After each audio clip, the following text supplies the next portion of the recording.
It's still happy hour with John Gaskins. This round's on me.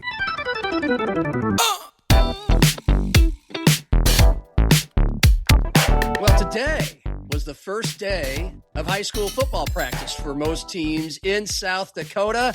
And of course, vaunted member of our stable of contributors at Midwest Sports Plus and Sioux Falls Live, Zach Borg, 15 years now covering sports in this market. And he was at Brandon Valley's practice. They're the defending state champs. So he went out there to talk, to get some video. It's all part of what he'll be doing on a daily basis about high school football and stuff that will be easily consumed at Sioux Falls Live and Midwest Sports Plus.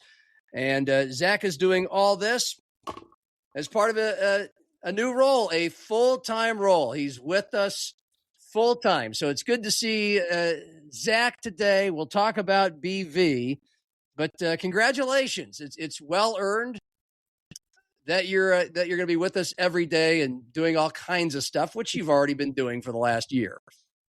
Yeah, I think a lot of people are probably looking at this, and I posted something. And first of all, thanks to you, and I know Cordell is producing as well, and thanks to you two. And there's a lot of people I have got to thank for this. I know a lot of people are probably thinking I've been full-time with you guys anyway, because I've been doing so many games and putting in so many stories. But no, I was contributing and freelance, and obviously thanks to Forum Communications for bringing me on full-time. I mean, I knew several years ago when this company started up that it was going to put something pretty good out here and pretty special, and I'm just pleased to be a part of it. And, thanks to you guys. I mean, the people out here, the staff here is just really good, and, you guys push me to be better every day, and I'm, the amount of work I did and the time I put in, it's a reflection of that and how much I loved being a part of this, and I'm happy to be a part of it full time, and it's fun to be out rocking and rolling, and this is it's going to be a blast. And like I said, the best is really yet to come with this company, and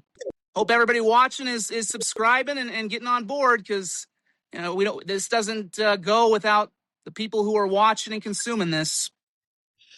Zach's been covering a lot of the big events this past year, the Summit League tournament with us, anything that's Jackrabbit related, like Jackrabbit Media Day last year, Jackrabbit Media Day this year on Wednesday. And also, of course, called a bunch of high school football, basketball, baseball. And we never got to softball, but plenty of baseball as well. It's probably in the future, I'm sure. Sure. He'll be back on the football mic soon enough on August 28th. Midwest Sports Plus, Sioux Falls Live. And he's been doing all kinds of features on all kinds of local teams, as was his specialty in a former life. The 605 Hogs, a feature he's done for MS Plus recently, plus on USD running back Charles Pierre. Okay, tell us about the daily high school thing we're going to be pumping out. Well, we're going to have a daily preview series. I'm going, and also another guy you're going to be getting to know here, Brian Mueller. He's coming over from Rapid City. He was with News Center 1 out there, which is also owned by Forum. But we're going to be hitting the training camps around the metro area for high school, which, of course, you mentioned practice just starting today. It's called Camp Confidential. We're going to be talking to the high school camps around here, kind of getting the lowdown and the 411 on area teams as we get ready for the season, leading into the 11 AAA kickoff. Obviously, we know some of the 9-man 11Bs are going to be kicking off here, actually on the 21st, but getting you kind of ready. Basically everything you need to know about all these teams, some of the players to watch, talking with it'll be in the coaches and the players' words, really, about their teams, their expectations. And we're going to have a little fun too. The first one it'll probably be up by the time this show goes online. First one's going to be on Brandon Valley. You have to start with the team that ended on top last year. Obviously, the Lynx look a lot different. They graduated the winningest class in program history. I'll be heading over to Lincoln tomorrow morning. The nice thing is they're doing it nice and early in the morning, so I get to knock it out in the cooler part of the day. But it's just a chance to kind of get this daily out, and I know the enthusiasm for football is pretty high right now at the college and high school level, and it's a chance to tell their story in their words and really kind of build up the hype and enthusiasm. We'll kind of be heavy on the metro area at first, but sure, we're going to hit some other areas around too, and it's going to be a fun time. And And by the time we're into the high school football season, broadcasting on KSFL and Midwest Sports Plus, you will know everything there is to know about this region.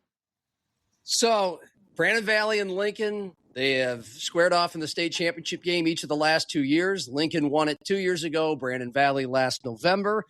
And again, you went to Brandon Valley today. They're maybe, according to Curtis Riggs, the best offensive lineman in South Dakota high school football history, or at least modern football history, the last 3 decades since Curtis has been around watching it.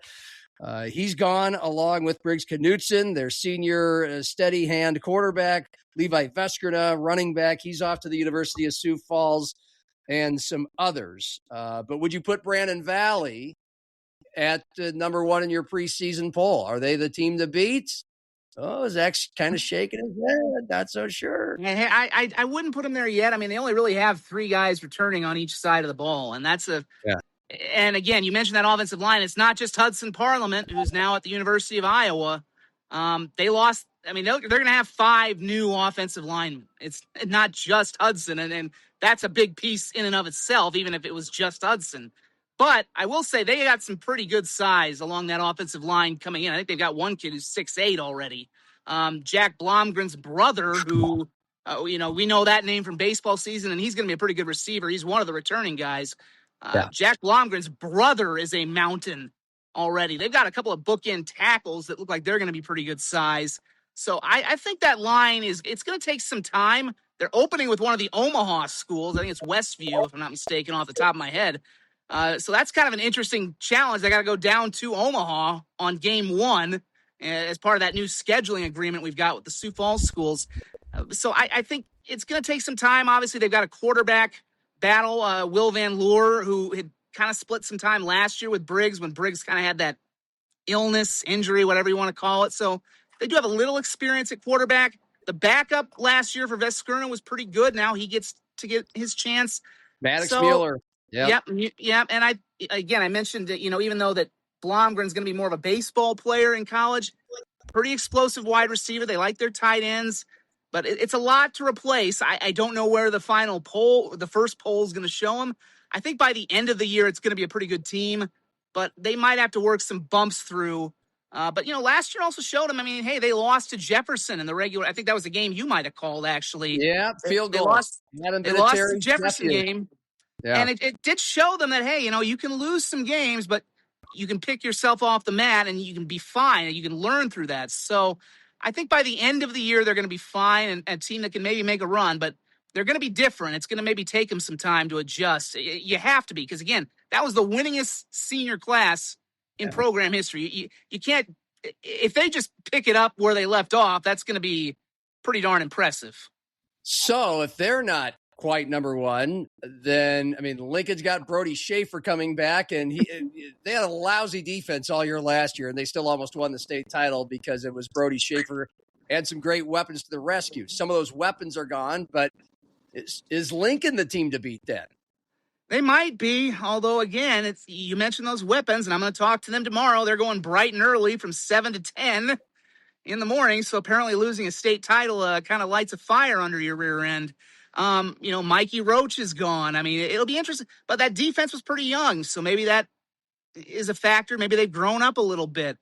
I think Jefferson's going to be really good. They turned it. They were competitive last year in that playoff game with Lincoln. So you got to think Harrisburg. Even though they lost the terrific running back, Harrisburg's not going to be, they were 500-ish last year. Yeah. I kind of find it hard to believe Harrisburg's going to be in that level again. So it really feels like it's going to be a good year for offensive teams. It's going to be which team can rise up defensively. Maybe, I don't want to say shut people down, but who gets enough stops, who forces just enough turnovers. I kind of lean a little bit toward Lincoln right now, just because they have the ultimate weapon in Schafer, who, by the way, his brother is going to probably be starting up the road at USF, which is going to be kind of a fun storyline this year. But I think Jefferson's really close to them. And again, I do think Brandon Valley by the end of the year, as they tend to be with Matt Christensen teams, especially when they're young, Brandon Valley tends to get better as the season goes along. Yeah. So I think it's a little more wide open this year. Last year, it really felt like it was going to be Brandon and Lincoln by the end. I think this year it's going to be a little more wide open as we go to the playoffs. Yeah, I would agree with that. Nobody dominant, but a lot of good teams and just good programs that consistently pump out good players. And we had a ton of close down the wire awesome games last year on Midwest Sports Plus, and we expect it again. There's that extra component with some Omaha area teams, and Brandon Valley is going to be at Bellevue West, which was a top 10 team last year in Omaha. In Nebraska, in the largest class in Nebraska. So there's going to be plenty of fun things to watch. And O'Gorman, about once every 4 years. O'Gorman's still there too. I mean, we haven't even touched on them yet. The Poppinga brothers get them to the state championship game about once every 4 years during their time. So I don't know. And Washington's still floating out there. I mean, who knows? I mean, Washington keeps knocking on the door and almost beating one of these top 5 teams ahead of them, and can never quite seal it. But they always seem to have some talent. And one of the more interesting things I want to see this year is Roosevelt actually hosting their homecoming game at Roosevelt High School. I want to see if that maybe becomes a trend down the road. Obviously, we love Howard Wood Field, but are we going to start seeing some of these high schools trying to play a game or two on their campus? That's kind of going to be an interesting story, I think, to see unfold. Very cool. And then we haven't even gotten into AA, and of course, class single A with Sioux Falls Christian, the defending champion. They've squared off with Lennox in the last 2 state finals. I'm sure West Central will be in the mix, but we got a long way to go. A lot of high school football to talk about and to consume before we even have all these games on Midwest Sports Plus and KSFL TV via SiouxFallsLive.com. But it's coming, and it's coming fast, and it's coming every day, starting later today on Monday with Zach Borg and Camp Confidential at all those outlets. So it's great to have you and be seeing your work every day, Zach. We'll see you on Wednesday for Jackrabbit Media Day in Brookings.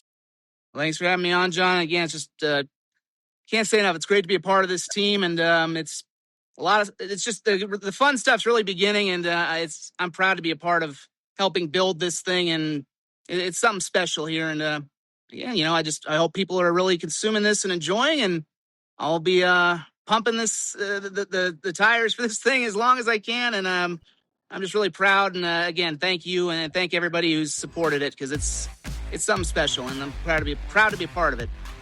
Zach Borg, hardest working man in town, and now working all the time for us. So that's it for our Monday show. For Samuel Kim, talking FCS football, for Zach Borg, and thanks to Adam Vinatieri for all those moments during his Hall of Fame speech that gave us some great material today. I'm John, and for video producer Cordell Wright, happy hour, and cheers.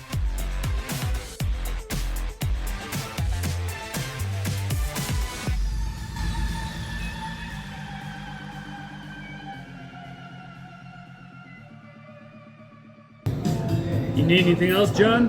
No, I think I'm good, Greg. I think I'm going to tap out. All right. Have a good night.